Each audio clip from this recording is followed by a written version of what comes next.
Hello everybody, it's VerticalSandwich. I don't know what happened to the audio for this video, but we're in post commentary. I didn't lose any of the other audios. Well, I couldn't say no to those two either. Like, as soon as just, but we can't let our guard down. So, yeah, that busty babe might be Himiko's puppet. And if they're up to no good, then we should get our hands on those. I like that, those fox rods. Oh, jeez. Okay. Anyway. I don't know where I was going. I don't know what I was doing at this point in the game. Maybe I was demonstrating that you can't go in Himoko's palace. That doesn't sound right. Oh, yeah, I forgot this treasure. And I went back for it, even though it would have been... I have to come back here anyway. It would have been patently obvious that I missed this. So, yes. We are going to the sunken ship. And we will have live commentary for that. So, other than that, how's everybody doing? I'm having, like, the worst week ever. Really, like, everything. Everything. I needed to, like, work on my muffler, and I went out to the garage, and there was a bat in there. It was being really aggressive. It's swooping all over the place, and I burnt the inside of my ear. Don't even ask me how. Like, just weird stuff. I overdrafted my checking account. Ugh. Stupid student loans. Anyway, what else?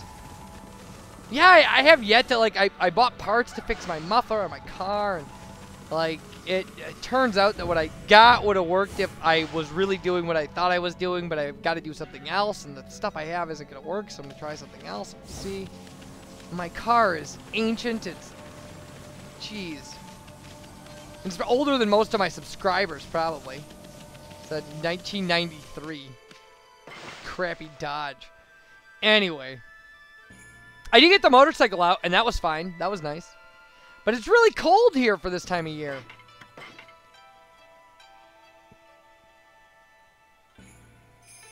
So yeah, my motorcycle is definitely older than most of my subscribers. My motorcycle is a year younger than I am, which means that the motorcycle is 33 years old.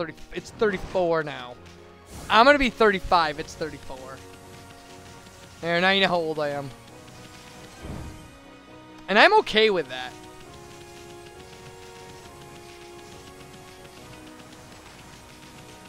I mean, you know. To quote Charlie Chaplin, time is my only enemy. So, I would actually, like, it would be nice to be in the situation I am in life and be 25. But 35's alright. 35's the new 25, I guess. The problem with it is that you don't grow older in your head. I think that's where a lot of people have a lot of problems, is that they don't realize that you never feel 35. You don't ever feel 45, I bet. My father, who is over 70, claims that he doesn't feel old at all, so. And there's a reasonably famous quote about women that way, that inside every like 7-year-old woman is a 15-year-old girl yelling or screaming, "What the hell happened?" I've heard that quote. I believe it. I don't feel much. I don't feel any different. I mean, even with my bad back. I mean, I hurt my back for the first time when I was 22, and I feel approximately the same now as I did then. So.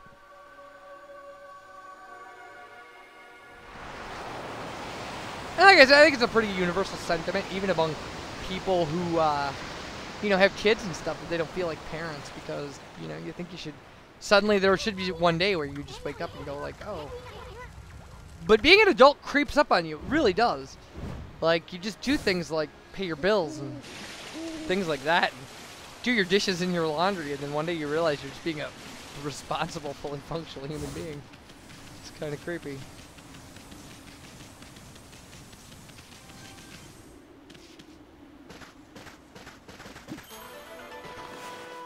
I think in a lot of lives like that, I mean, like, I lived on the road. Like, out of tents and hotel rooms and stuff, doing archaeology for more than 3 years. And, yeah, I would never have thought, when I was a kid, I'd never been like, I can do that. Like, I can just live out of a tent for a month at a time. But, like, I did it, you know, one day at a time, one moment at a time. I learned how to cook a lot of stuff over open fires. Like, really enjoy myself. Like, fantastic stuff. I learned how to sleep in, you know, 20-degree weather and stuff. For those of you in Europe, that's below 0 on the Celsius scale, I think. Does it sound right? It's below freezing. So yeah. All right, now I forgot that actually there's stuff we need on the boat. So we're going to have to go back, make it day again, and let this thing fill back in. Oh, no, we can actually do that here. But then we're going to have to go back and do the moon again. That's how that works. I was trying to maybe get up here, but it doesn't seem that you can get onto the boat from the cleared out lagoon.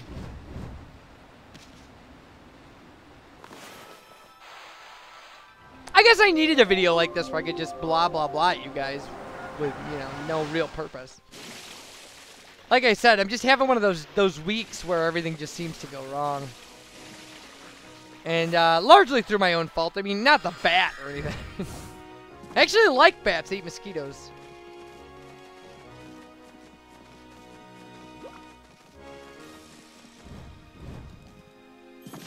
So anyway, so there are 2 treasure chests up here.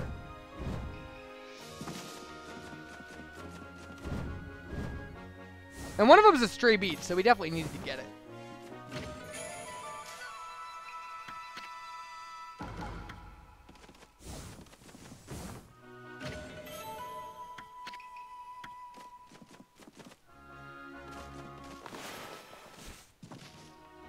So now we can't really, I think we have to go back to make the moon drain the, because it doesn't drain every time we make it night. Or maybe it does, I don't know.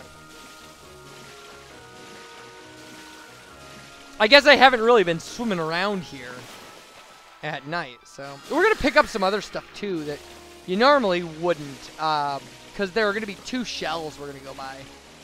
And we'll get those as well. Eventually, we will get an item. I do know eventually we get an item that will allow us a little more leeway when it comes to, you know, not drowning and stuff, so. And the mermaid coin is so not worth it at this point. I mean, they're so cheap. You can buy them everywhere.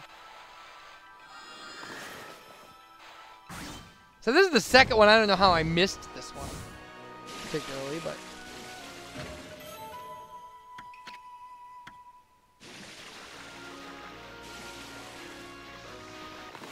And at least we could take the water jet here back up. That's kind of nice. Or the water spout, I guess it is. I don't know.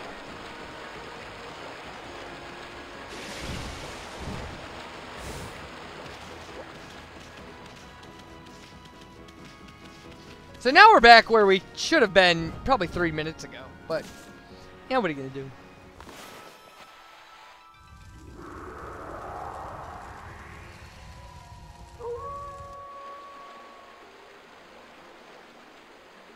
Yeah, so now we have to watch the animation for the lagoon draining again.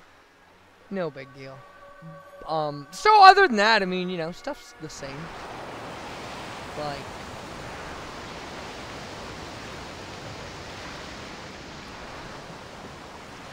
I was gonna do something for 3 years on YouTube, which just passed. I don't know, maybe a week and a half ago or something. And I think rather than do that, because I missed it. I actually missed my own YouTube birthday. Completely forgot about it and realized, like, oh, you had meant. I knew what day it was, too. I think I'll probably do something for 5K subs, because we're going to hit that pretty soon. At least at the rate we're going, we're going to hit it pretty soon. So here we go. So we're in the sunken ship now. And it's a fun, dynamic kind of dungeon compared to what we've done lately, I should say.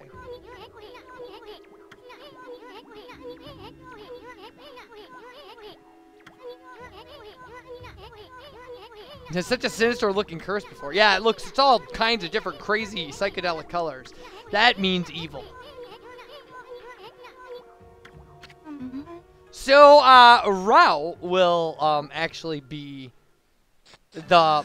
she will provide the method we would use. But Busty Babe! She'll provide the method we would use to dispel these curses.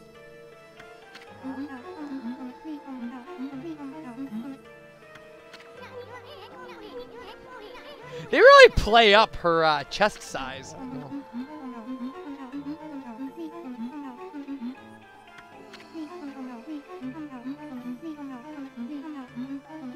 Now it's filled with monsters. Because that's what happens to sunken boats, apparently. And it wasn't really sunk. It's like up above the water level. I mean, it's kind of sunk, I guess. It's stuck on a reef. It's aground. That's all fine and dandy, babe, but what about that cursed door here? So, what's gonna happen for this dungeon is she will ride on your back, and you can use your brush abilities to throw her prayer slips at things. And, like, it'll be cursed doors and ghosts mostly. And that's what this will be all about. You got that right!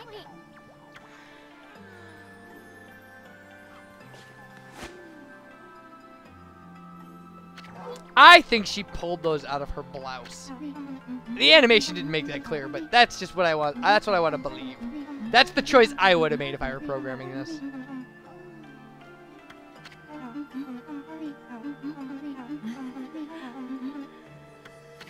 So yeah, it's kind of fun. We'll be doing the next dungeon will have a similar dynamic in it.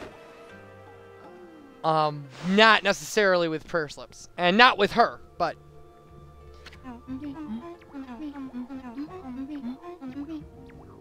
It's her affair, apparently.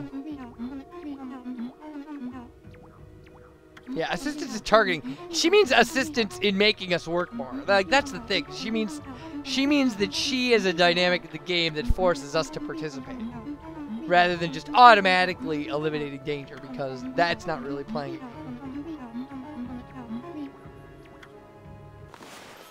So there you go. You draw a line from the prayer slip, and you can make them do all sorts of crazy stuff. Like that. That's what I said during the audio. I remember that. Going like, look at this. I can do this crazy, you know, spin around, like bounce it off the floor kind of thing.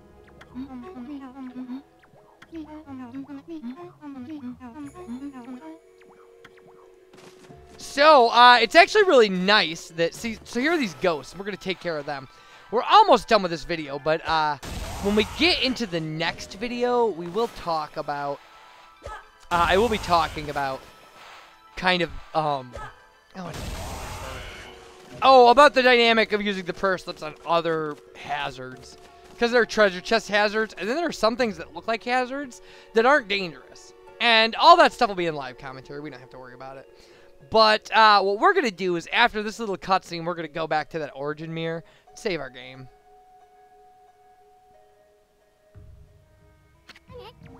And that's where we'll pick up. Yeah, we're going to be millionaires even before we find those fox rods. Yeah, not so much. So, we'll be saving the game here. And when we come back, we'll be back on live commentary. We'll be taking care of the ship.